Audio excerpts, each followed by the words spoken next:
إن الحمد لله نحمده ونستعينه ونستغفره ونعوذ بالله من شرور أنفسنا ومن سيئات أعمالنا من يهد الله فلا مضل له ومن يضلل فلا هادي له وأشهد أن لا إله إلا الله وحده لا شريك له وأشهد أن محمدا عبده ورسوله أما بعد فإن خير الحديث كتاب الله وخير الهدي هدي محمد صلى الله عليه وسلم وشر الأمور محدثاتها وكل محدثة بدعة وكل بدعة ضلالة وكل ضلالة في النار السلام عليكم ورحمة الله وبركاته আমরা গতদিন শুরু করছিলাম যে হাদিস নথিভুক্ত করা অথবা লিপিবদ্ধকরণ যেটাকে আমরা বলি লিখে রাখা সোজা কথা এটা নিয়ে আমরা একটু পড়াশোনা শুরু করছিলাম বা এটা নিয়ে একটু এটা সম্বন্ধে জ্ঞান লাভের চেষ্টা করতেছিলাম। তো আমরা একটা জায়গায় শেষ করছি যেখানে আমরা দেখছি যে ওরিয়েন্টালিস্টদের খুব প্রিয় একটাই আসলে দুনিয়াটা এভাবেই চলতেছে আপনারা জানেন পোস্ট ট্রুথ এরা এখন দুনিয়ায় এখন বিশেষ করে আর কি মানে মিথ্যা সত্যর কোনো ব্যাপার নাই। মানে ইন্ডিয়ানদের ব্যাপারে বলা হয় যে গত বছর 700+ সোশ্যাল মিডিয়া আউটলেট ছিল শুধু ডিসইনফরমেশনের জন্য, মিথ্যা প্রোপাগান্ডার জন্য, মিথ্যা কথা বলার জন্য, ইন্ডিয়ার ফেভারে এবং ইন্ডিয়ার শত্রুদের এগেইনস্টে মিথ্যা কথা জেনারেট করার জন্য 700+ সোশ্যাল মিডিয়া আউটলেট ছিল। এটা ইন্টারন্যাশনাল ইরা বের করছে যারা রিসার্চ করে এইসব নিয়ে। তো দুনিয়াটা এখন এইভাবেই চলতেছে। তো ওরিয়েন্টালিস্টরা ইন জেনারেল ওরিয়েন্টালিস্ট তাদেরই বলা হয়, এক্সেপশন আছে, জার্মান কিছু ওরিয়েন্টালিস্ট আছেন বা আরো কিছু দুই একজন আছেন যারা এক্সেপশন, কিন্তু সাধারণভাবে ওরিয়েন্টালিস্ট বলতে প্রাচ্য বোঝানোর কথা। কিন্তু প্রাচ্যের ভিতরে আরো পার্টিকুলারলি ইসলামকে ডিফেম করতে, ডিকনস্ট্রাক্ট করতে, ডিসক্রেডিট করতে যারা সচেষ্ট, যাদের পেশাই হচ্ছে এটা, নেশাও হচ্ছে এটা, আমরা ওরিয়েন্টালিস্ট বলতে প্রথম আমাদের মনে সেই তাদের কথাটাই আসে বা তাদের কথাই আমরা চিন্তা করি, তাদের কথাই মনে জাগে। তো এখানে তারা আর কি তাদের খুব প্রিয় ব্যাপার ছিল এটা। যেমন এখানে বলতেছেন ওরিয়েন্টালিস্ট বা প্রাচ্য বিশেষজ্ঞদের প্রিয় প্রসঙ্গের সময় একটি হচ্ছে প্রতিনিয়ত এই বাস্তবতা উল্লেখ করা যে প্রথম দিকে হাদিসসমূহ লিপিবদ্ধ করা হয়নি, বরং হিজরতের পরের 2 শতাব্দী জুড়ে সেগুলো কেবল মৌখিকভাবে প্রসার লাভ করেছিল। আমরা দেখব যে এই কথাটা মিথ্যা এবং ভুল, এবং আনফরচুনেটলি যেমন ওদের অর্থাৎ ওরিয়েন্টালিস্ট বা ইসলামের শত্রু যারা, তাদের অনেক কথা যেটা আমাদের মুখে তারা পুরে দিছে বলা যায় যে আমাদের মুখে তারা পুরে দিছে এবং আমরা সেগুলা রিইটারেট করি বা বারবার সেগুলো আবার পুনরুচ্চারণ করি বা ওইগুলাকেই আমরা প্রপাগেট করে যাচ্ছি, এই ধরনের ব্যাপার আর কি। যেমন একটা আমি বলি, খুব ফেমাস একটা উক্তি, মানে কোরআনের আয়াত, সেটা একটা ভুল বা একেবারে মিনিংটা চেঞ্জ করে দিয়ে তারা আমাদের মুখে পুরে দিছে এবং আমরা সেটা কিন্তু আমাদের অনেক সোকল্ড কোট আনকোট স্কলারও যদি বলি, আমি আলেম মানে দিন শিক্ষা আলেম বলবো না, বাট যাদের কাছে মানুষ মতামত নেয়, যাদের কাছে মানুষ মুভি ক্যামেরা অথবা মাইক্রোফোন নিয়ে দাঁড়ায় মতামত নেয়, তাদের মন্তব্য নেয়, সেরকম মানুষও বলে থাকেন। সেটা হচ্ছে দিনের ব্যাপারে কোনো জোরাজুরি নেই। এটা হচ্ছে একটা ফেমাস উক্তি। এটা কোরআনের একটা আয়াত, 256 নম্বর আয়াত সূরা বাকারার, সেটার একটা অংশ, লা ইকরাহা ফিদ্দিন। তো এই আয়াতটা যেমন বা এই আয়াতাংশটা যেমন একেবারেই ভুলভাবে প্রয়োগ করা হয়, এটা মোটেই এই উদ্দেশ্যে নাজিল হয় নাই বা এই যেভাবে এটাকে প্রপাগেট করা সেই উদ্দেশ্যে নাজিল হয় নাই। এইটা দিয়ে আপনার কাবুলের ওই বিউটি পার্লারে অর্ধনগ্ন মহিলার লাইফকেও জাস্টিফাই করার চেষ্টা করা হয় যে লা ইকরাহা ফিদ্দিন, দিনের ব্যাপারে কোনো জোরাজুরি নেই। তালেবানরা বা অন্যরা কেন জোরাজুরি করতেছে? বা আমাদের একটা মেয়ে রাত্রে 11টায় বাড়ি ফিরতেছে, বাবা তাকে শাসাইতেছেন বা তাকে গালমন্দ করতেছেন বা তিরস্কার করতেছেন যে তুমি কেন ঘরের মেয়েরা রাত্রে 11টায় কেন বাইরে থাকবে, সেখানেও এই প্রসঙ্গ চলে আসবে পারলে যে দিনের ব্যাপারে কোনো জোরাজুরি নেই। অথচ এইটা টোটালি একটা ডিফারেন্ট কনটেক্সটে, ডিফারেন্ট কারণে, ডিফারেন্ট ঘটনাকে কেন্দ্র করে বলা হয়েছে এবং ডিফারেন্ট মানে একটা পার্টিকুলার মানুষদের ভিতরে একটা পার্টিকুলার শ্রেণীর ব্যাপারে এটা প্রযোজ্য, তারা হচ্ছেন আহলি কিতাব যারা, তাদেরকে জোর করে কনভার্ট করা যাবে না। এটা ছিল এটার উদ্দেশ্য, এই আয়াত নাজিলের উদ্দেশ্য। যাই হোক, এটা আমাদের আলোচ্য বিষয় না। ঠিক একইভাবে হাদিস লিখে রাখা হয় নাই, এটা একটা প্রচলিত জনপ্রিয় কথা। কাফেররা এটা প্রোপাগেট করছে, কিন্তু মুসলিমরা এটাকে তোতা পাখির মতো জপে যাচ্ছে এবং ড্যামেজ করে যাচ্ছে। আর আমরা দেখব সেটাকে ভুল প্রমাণিত করার জন্য যে সমস্ত দলিল, আপনারাও ভেরিফাই করতে পারবেন এগুলা, সেগুলো আমরা জানবো। যেটা এই বইটা পড়ার আগে আমি ওইভাবে জানতাম না, এই বই পড়ার পরে যেভাবে জানছি সেভাবে জানতাম না। তো এখানে এই অংশের পরে একটা ফুটনোটে বলতেছেন, যারা হাদিস শাস্ত্রকে আক্রমণ করতে চান, এটা হচ্ছে তাদের ব্যবহার করা একটা দুরভিসন্ধিমূলক অভিব্যক্তি। এই যে এটা যে লিখে রাখা হয় না হাদিস, প্রথম 2 শতাব্দী লেখা হয় না, তারপরে বুখারী যখন সংকলন করলেন, বা বুখারীতে যেহেতু মেজর কাজ সেটা দিয়েই বলা হয়। আজকাল আবার একদম লেটেস্ট একটা ট্রেন্ড চলতেছে যে বুখারীকেই ডিকনস্ট্রাক্ট করার চেষ্টা করতেছে, যে বুখারীকে নিজে আসলে কি বুখারী, বা বুখারীর হাদিসগুলো কি আসলে বুখারীরই হাদিস বা বুখারীরই কালেকশন। মানে এটার ভিতরে সন্দেহ ঢোকানো হচ্ছে এখন আর কি। অনেক ধর্মান্তরিত ন মুসলিমই কখনো বাইবেল পড়ে থাকবেন, এবং তাই তারা জেনে থাকবেন যে তা আসলে কত অনির্ভরযোগ্য। আপনি দেখবেন যে ধরেন জেফারি ল্যাঞ্জ বা আপনার এই ধরনের যারা নতুন হয়েছেন, আপনার জেফারি ল্যাঞ্জ, গ্যারি মিলার, বা মানে যারা নাম করা কনভার্ট যারা আর কি, তারা যেভাবে আপনার, বা জনাথন ব্রাউন, বা এই ধরনের আরো যারা মানে পশ্চিমাই যারা, তাদের একটা বক্তব্য, কমন বক্তব্য থাকে, যেটা হচ্ছে আপনার বাইবেল যে কত অনির্ভরযোগ্য, বাইবেলের যে ডিসক্রিপেন্সিস, বাইবেলের কথাগুলো তারা যে নিতে পারেন নাই, তারা এগুলোকে ঠিক মনে করেন না, বা অসঙ্গতি। 4টা বর্ণনা, বিশেষ করে নিউ টেস্টামেন্টের যে 4টা বর্ণনা আসছে, 4 জন লিখছেন, লুক, ম্যাথিউ, মার্ক, জন, এই 4টার ভিতরে নিজেদের ভিতরে যে অসঙ্গতিগুলো, এইগুলা তাদের বক্তব্যে অহরহ উঠে আসে। তাই এরকম একটা বক্তব্য তৎক্ষণাতে হাদিসে তাদের বিশ্বাসকে দুর্বল করে দিবে। তারা যখন ওই ব্যাকগ্রাউন্ড থেকে আসেন, এসে যদি শোনেন যে হাদিস 200 বছর পরে লেখা হয়েছে প্রথম, বা 200 বছর কখনো লিখে রাখা হয় নাই, পরবর্তীতে সংকলিত হয়েছে, তখন কি হবে, হাদিসের প্রতি তাদের যে বিশ্বাস সেটা দুর্বল করে দিবে, এবং তারা তখন হাদিসকে ওই নিউ টেস্টামেন্টের পর্যায়ে নিয়ে যাবেন। ওইটার ইসে দেখবেন তারা, ওইটার স্ট্যান্ডার্ডে তারা বিচার করবেন। হাদিসের লিপিবদ্ধকরণ হচ্ছে এমন একটা বিষয় যা নিয়ে ইংরেজি ভাষায় হাদিস সংক্রান্ত সাহিত্যে বিস্তারিত আলোচনা রয়েছে। ইংরেজি ভাষায় বিস্তারিত আলোচনা রয়েছে, স্কলারলি আলোচনা আছে। আগ্রহী পাঠকগণ, বইটার নাম বলে দিচ্ছি, আপনারাও কালেক্ট করতে পারেন, আমার কাছে আছে বইটা, studies in hadith methodology and literature by Mustafa al Azami. এই বইটা পড়ে দেখতে পারেন, এই ফুটনোটে বলা হয়েছে এটা। এই বইটা মুস্তফা আল আজামির কথা আমি আগেও বলছি, আবারও বলতেছি, উনি মারা গেছেন 2 বছর হইল, বোধহয় 2 বা 3 বছর হয়েছে এখন, বেশি হইলে, বা আরো কম হইতে পারে, আমি এক্সাক্ট ডেট মনে নেই, বাট রিসেন্টলি মারা গেছেন।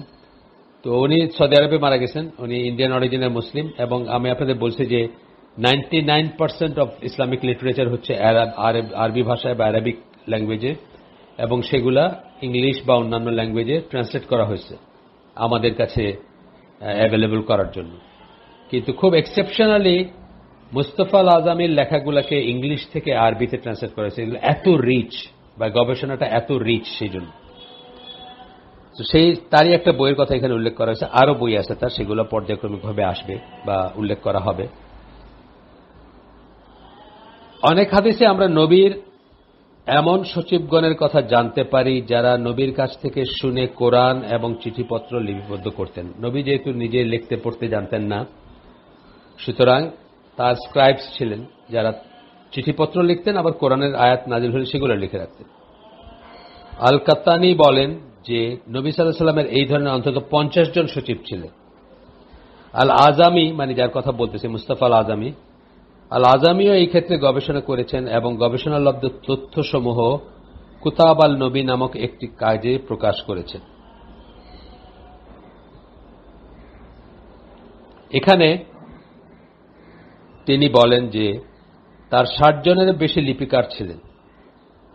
এছাড়া ইবন হাজার এবং ইবন সাদ বলেন যে আব্দুল্লাহ ইবন সাইদ ইবন আস, সাদ ইবন আল রাবি, বশির ইবন সাদ ইবন সালাবা, আবান ইবন সাইদ ইবন আল আস এবং এরকম আরো সাহাবীগণ খোদ মসজিদ নববীর ভিতরেই অন্যদের পড়তে এবং লিখতে শেখাতেন।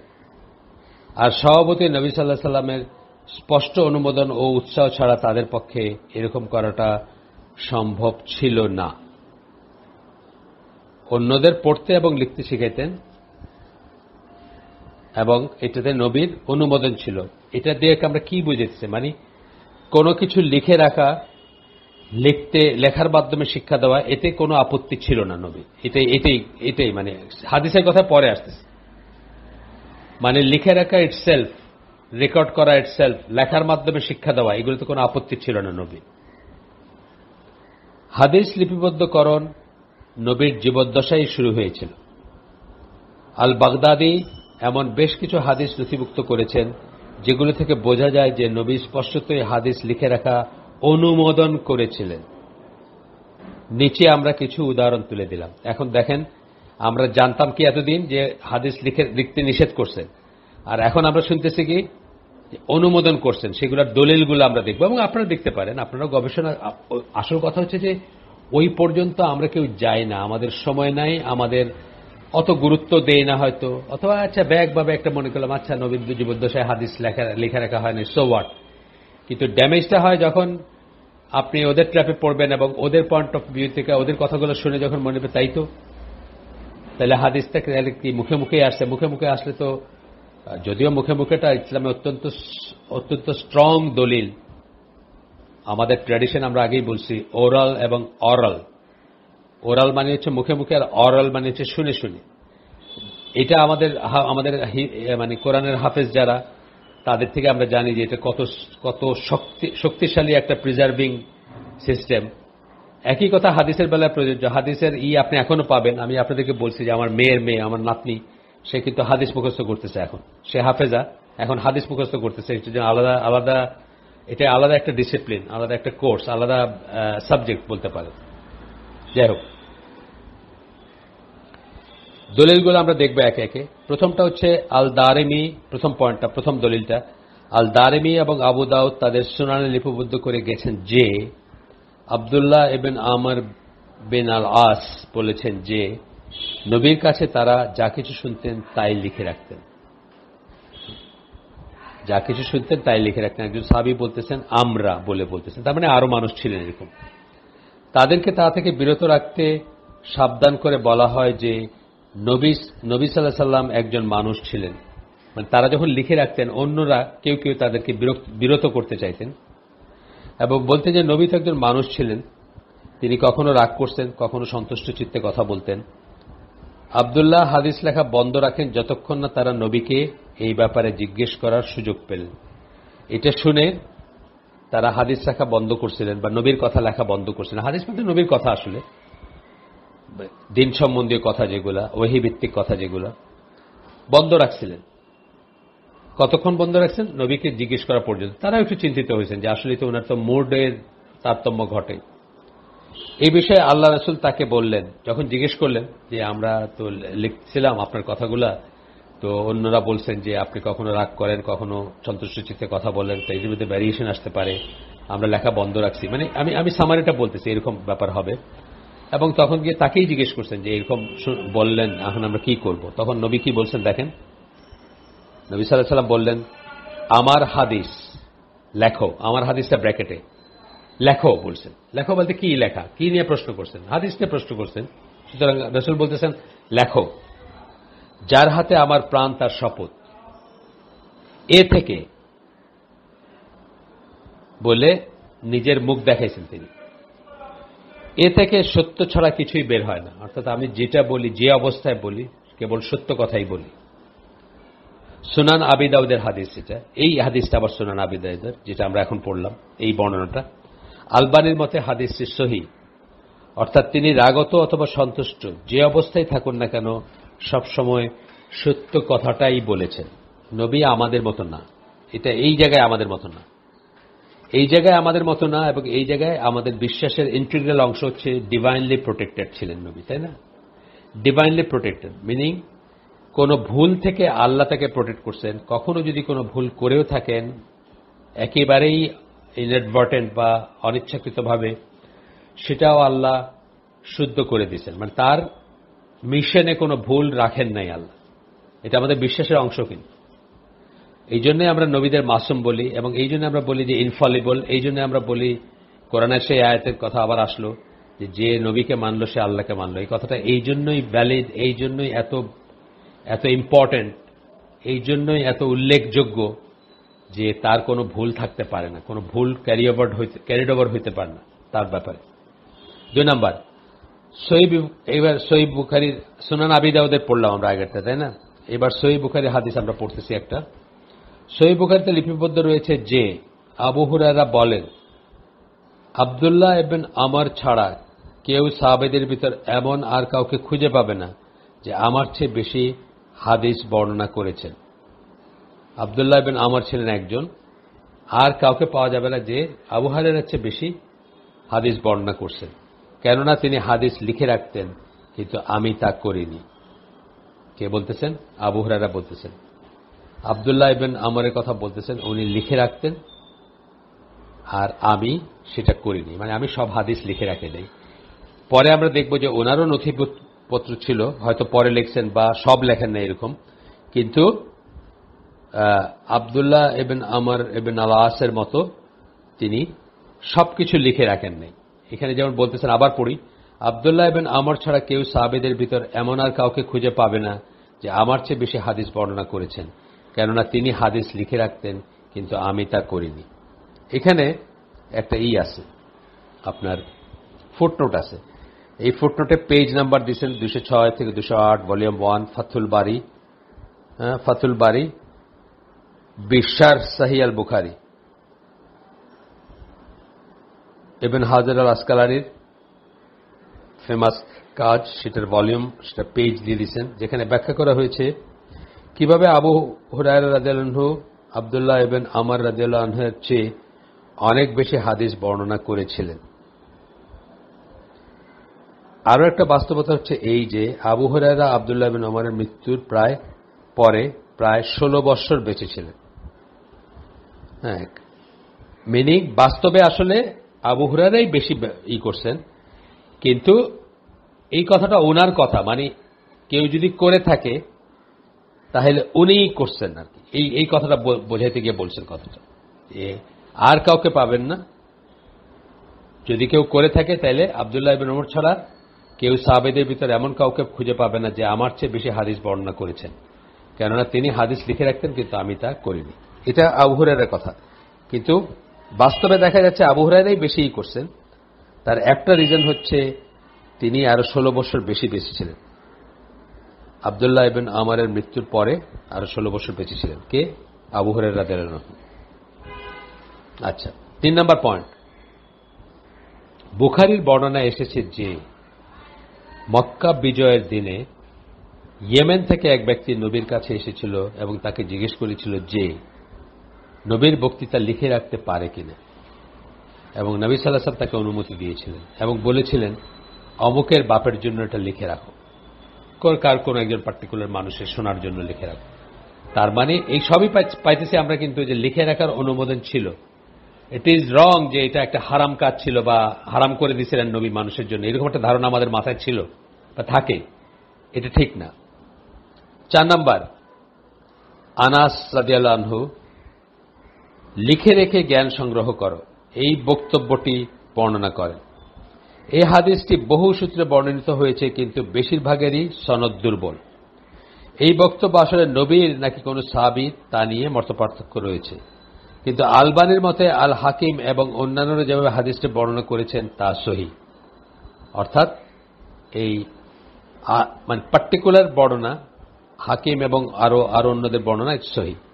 লিখে রেখে জ্ঞান সংগ্রহ করো, এই কথাটুকু ইনভার্টেড কমার ভিতরে। আচ্ছা, মুস্তাফা আল আজমির কথা বলতেছেন এখন। মুস্তাফা আল আজমি বলেন, নবী সাল্লাল্লাহু আলাইহি সাল্লাম নিজে শত শত চিঠি পাঠিয়েছিলেন। এসবের অনেকগুলোই ছিল দীর্ঘ, যার মাঝে সালাত ও ইবাদতের অনেক দোয়া ইত্যাদি লিখিত ছিল। বাস্তবে এগুলো নবীর হাদিস ছাড়া অন্য কিছুই ছিল না। এগুলো আপনি যদি চিন্তা করেন যেগুলো আসলে কি কোন ক্যাটাগরিতে ফেলবো আমরা, যেখানে উনি দোয়া চিঠিতে দোয়া শিখাই দিচ্ছেন বা দোয়া বলতেছেন, এটা বলতে কি এগুলো? তাহলে এগুলো হাদিস।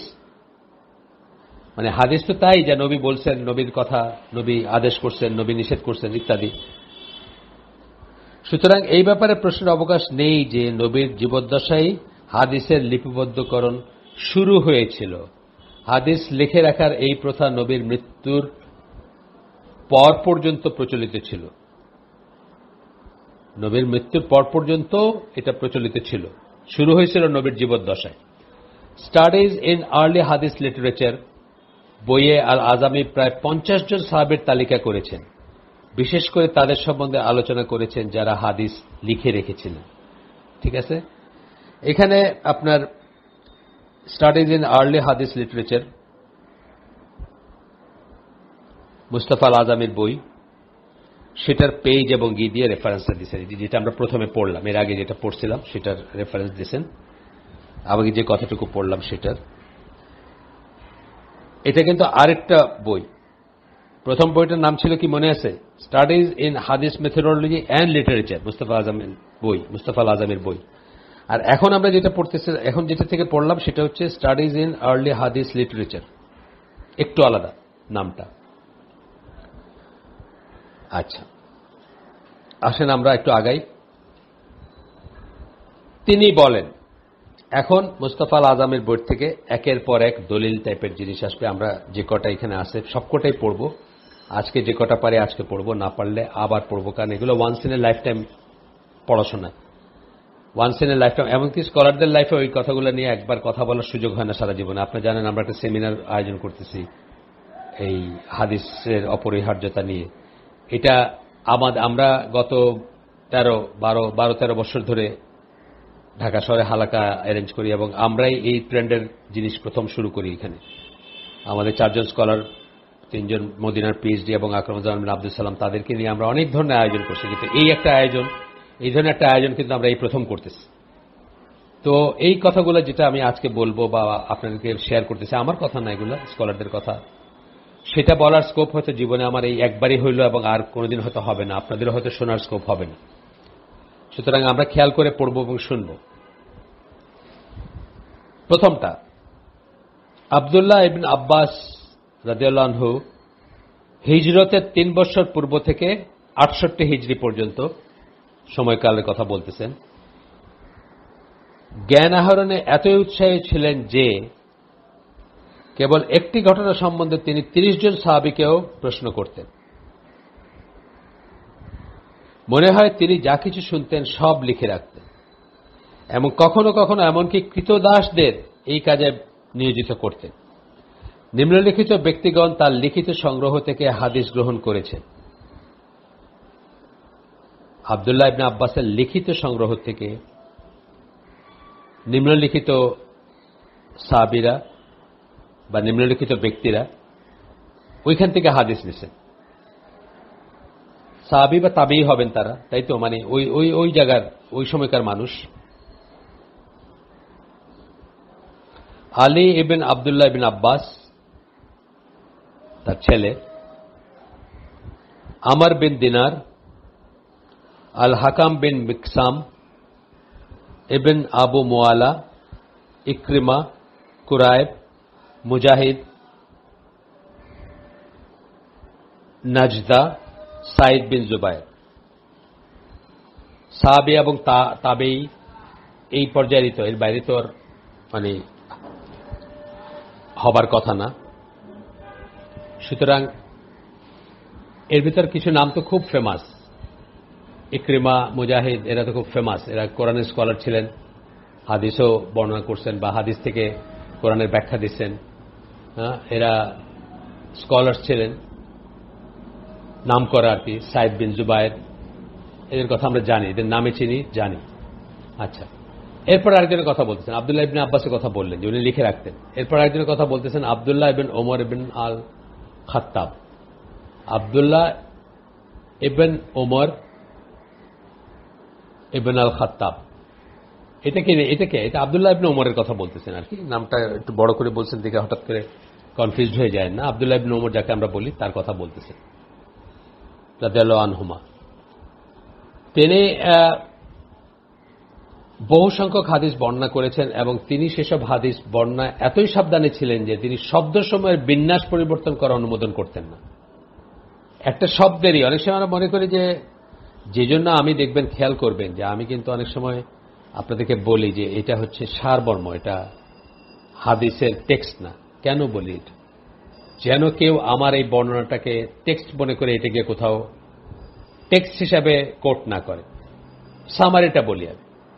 টেক্সট বলতে হলে শব্দ, প্রতিটি শব্দ যে শব্দের পরে যে শব্দ আসছে সেইভাবেই আমার বলা উচিত বা বলতে হবে আমাকে।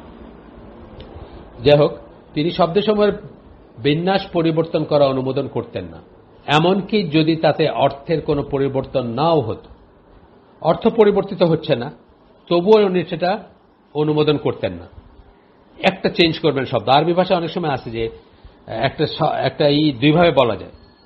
আপনারা জানেন যে একটা থার্ড পারসন সিঙ্গুলার নাম্বারে, যেমন দাখালা, আপনি একটা সেন্টেন্স দাখালা দিয়ে শুরু করলে তারপরে কিন্তু আপনি একটা প্লুরাল দিতে পারেন, কর্তা দিতে পারেন, মানে প্লুরালের কর্তা, মানে আমরা প্রবেশ করেছিলাম, দাখালা দিয়ে আবার আমরা লিখতে পারেন পরে। ওটা সিঙ্গুলার ছিল কিন্তু পরেরটা কিন্তু প্লুরাল হইতে পারে। যারা এই কাজটা করছে কর্তা, তারা কিন্তু প্লুরাল হইতে পারে এইভাবে লিখলে, আগে ক্রিয়া লিখে যদি শুরু করেন।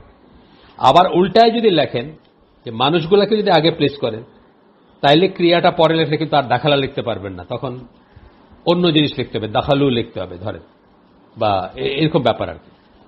তো দুইভাবে লেখা যায় বা দুইভাবেই করা যায়। আপনি চাইলে একই কথা দুইভাবে লিখতে পারেন, কিন্তু সেটা অনুমোদন করতেন না। আমি জাস্ট বোঝার জন্য বললাম আর কি। যে জন্য আমি পার্সোনালি ধরেন ইসলামিক ফাউন্ডেশনের কোরআনের যে ট্রান্সলেশন আছে সেখানে উইগুলাকে সব সহজ করার জন্য বা মানুষের কনফিউশন যেন না হয় সেই জন্য সব আমি করে দিচ্ছেন, সিঙ্গুলার, ফার্স্ট পার্সন সিঙ্গুলার করে দিচ্ছেন। আমি এটাকে সঠিক মনে করি না এবং আমি কখনোই এটাকে সাপোর্ট করি না এবং এটার বিরোধিতা করি। এবং আমি বলি আমি কেউ না, সেই হিসাবে বলতেছি না, কিন্তু আমার কাছে জিনিসটা ঠিক মনে হয় না। কারণ আল্লাহ যদি ওইটাকে আমি মিন করতে চাইতেন তাহলে আমিই বলতেন। আল্লাহ যেখানে আমরা বলছেন সেখানে মাতবরি করে আমাদের এটা আমি বানানোর দরকার নেই। কারো ইমান যদি নষ্ট হয়ে যায় আর তার কনফিউশন হয় হোক গিয়া, কিন্তু আল্লাহর কালাম চেঞ্জ করা উচিত না। যতটুকু পারা যায় সেটাকে ভার্বাটিম রাখা উচিত, ওয়ার্ড ফর ওয়ার্ড রাখা উচিত, একেবারে দাড়ি কমা সহকারে। ইম্পোর্টটা বা এটার ইমপ্লাইড মিনিংটা যদিও আল্লাহ নিজের কথাই বলতেছেন, কিন্তু আল্লাহ যেহেতু উই বলছেন, উই ইউজ করছেন, আমাদেরও উই ইউজ করা উচিত। যাক, তার কিতাব ছিল, কার? আব্দুল্লাহ ইবনে ওমরের কিতাব ছিল। একটা বই ছিল যা মূলত ওমরের ছিল এবং সেটা তার মালিকানায় ছিল, যেটা নাফি তাকে বহুবার পড়ে শুনিয়েছেন। তার কাছ থেকে লিখিত অবস্থায় নিম্নলিখিত ব্যক্তিরা হাদিস গ্রহণ করেছিলেন। কার কাছ থেকে? আব্দুল্লাহ ইবনে ওমরের কাছে লিখিত অবস্থায় হাদিস আছে, সেখান থেকে কারা গ্রহণ করছিলেন তাদের নাম দিচ্ছেন জামিল বিন জাইদা তাই, ইবন ওমরের বৃত্ত নাফি, সাইদ বিন জুবায়ের, আব্দুল আজিজ বিন মারওয়ান, আব্দুল মালিক বিন মারওয়ান, ওবায়দুল্লাহ বিন ওমর, ওমর বিন ওবায়দুল্লাহ। এরা তার কাছ থেকে লিখিত অবস্থায় হাদিস, মানে তার কাছে লিখিত আছে এরকম হাদিস গ্রহণ করছিলেন বা নিছিলেন। এটা পাবেন আপনারা, এটার হচ্ছে স্টাডিজ ইন আর্লি হাদিস লিটারেচার, মুস্তফা আল আজামির আর একটা বই, মানে যেটা কথা আমরা আগে বলছি সেটার 45-46 পৃষ্ঠায় আছে এই এখন যেটা পড়লাম এটা। তারপরে আসতেছে আনাস বিন মালিক, আরেকজন ফেমাস সাহাবী, জন্ম হিজরি পূর্ব 10ম বর্ষ, মৃত্যু 93 হিজরি। নবীর খাদেম ছিলেন, আপনারা জানেন। আব্দুল্লাহ বিন আব্বাস যেরকম নবীর একজন খাদেম ছিলেন, নবীর সার্ভিসে থাকতেন। গোলাম যেটাকে আমরা বলি, গোলাম মানে কিন্তু চাকর না, আগে আমরা বলছি কৃতদাস বা চাকর না, যদিও এখন এই মিনিংটা চলে আসছে আমাদের কথায় বার্তায় লিটারেচারে। যাই হোক, আনাস বিন মালিক তিনি তার ছেলেদের উপদেশ দিয়েছিলেন নবীর হাদিস লিখে রাখতে, অবকস্ত করতে। তিনি বলতেন, যারা লিখে রাখেন না তাদের জ্ঞানকে আমরা মূল্য দেই না। তার মত ছিল এটা। এখানে জ্ঞান অর্থ হচ্ছে নবীর হাদিস সমূহ, তার বইসমূহ। হুবায়রা বিন আব্দার রহমান বলেন, আনাস বিন মালিক যখন হাদিস বর্ণনা করতেন তখন অনেক লোক জমায়েত হতো, আর তিনি তার বইগুলি নিয়ে এসে তাদের দিয়ে বলতেন, আমি এইসব হাদিসগুলো নবীর মুখে শুনেছি, তারপর লিখে রেখেছি, তারপর তাকে পড়িয়ে শুনেছি। তাকে মানে নবীকে পড়িয়ে শুনিয়েছি, নবীকে পড়ে শুনিয়েছি। এই অংশটুকু তার থেকে বর্ণনা, তার কাছ থেকে আসছে। তার বইসমূহ সম্বন্ধে বলতে গিয়ে হুবায়রা বিন আব্দুর রহমান বলেন, এই অংশটুকু তার বলা, যেটুকু আমরা এখন এরপরে পড়লাম। আবার পড়ি সেটুকু। আনাস বিন মালিক যখন হাদিস বর্ণনা করতেন তখন অনেক লোক জমায়েত হতো, আর তিনি তার বইগুলো নিয়ে এসে তাদের দিয়ে বলতেন, আমি এই সব হাদিসগুলি নবীর মুখে শুনেছি, তারপর লিখে রেখেছি, তারপর তাকে পড়ে শুনিয়েছি। তার মানে দেখেন, মানে ফুল প্রুফ। অথচ আমরা মুসলিমরা, গরু খাওয়া মুসলিমরা, এই সমস্ত খবর রাখি না, পড়ি না, জানি না, শুনি না। এবং কাফের যারা অরিয়েন্টালিস্ট, তাদের স্বরে স্বর মিলে আমরা বলি যে হাদিস তো লেখা হয়েছে নবীর মৃত্যুর 200 বছর পরে, এর ভিতরে কি ঘটছে কে জানে। মানে এটা অনেক মুসলমান আছে এই কথা বলে, এই কথা সুর মিলায়, ওদের সাথে সুর মিলায় বলে। আচ্ছা, নিম্নলিখিত ব্যক্তিগণ তার লিখিত সংগ্রহ থেকে হাদিস গ্রহণ করেছেন, অর্থাৎ আনাস বিন মালিকের কাছ থেকে তার লিখিত সংগ্রহ থেকে এই নিচে লেখা ব্যক্তিরা হাদিস গ্রহণ করছেন এবং সেগুলোকে অন্যত্র লিখছেন বা অন্যর কাছে বর্ণনা করছেন বা লিপিবদ্ধ করছেন ইত্যাদি। তারা কারা? ইব্রাহিম বিন হুদবা তার কাছ থেকে একখানে নুসখা কিতাব সংগ্রহ করেছিলেন। এটাও মুস্তাফা আল আজমের বই থেকে কোট করা হচ্ছে, ওই একই বই, পেজ 49 থেকে। আমরা আমাদের আয়োজন আজকে এখানে শেষ করে দিব। এরপর থেকে আমরা আরেকদিন পড়ব ইনশাআল্লাহ। সুবহানাকা আল্লাহুম্মা বিহামদিকা আশহাদু আল্লা ইলাহা ইল্লা আনতা আস্তাগফিরুকা ওয়া আতুবু ইলাইক। আমরা যে শুনলাম তার ভিতরে ভালো কিছু শুনে থাকলে সমস্ত প্রশংসা আল্লাহর, আলহামদুলিল্লাহ। খারাপ কিছু শুনে থাকলে সমস্ত ব্যর্থতা আমার এবং সেটা শয়তানের তরফ থেকে। আল্লাহ আমাদেরকে তৌফিক দিন যে ভালো শুনলাম তার উপর আমল করার। আসসালামু আলাইকুম ওয়া রাহমাতুল্লাহি ওয়া বারাকাতুহু।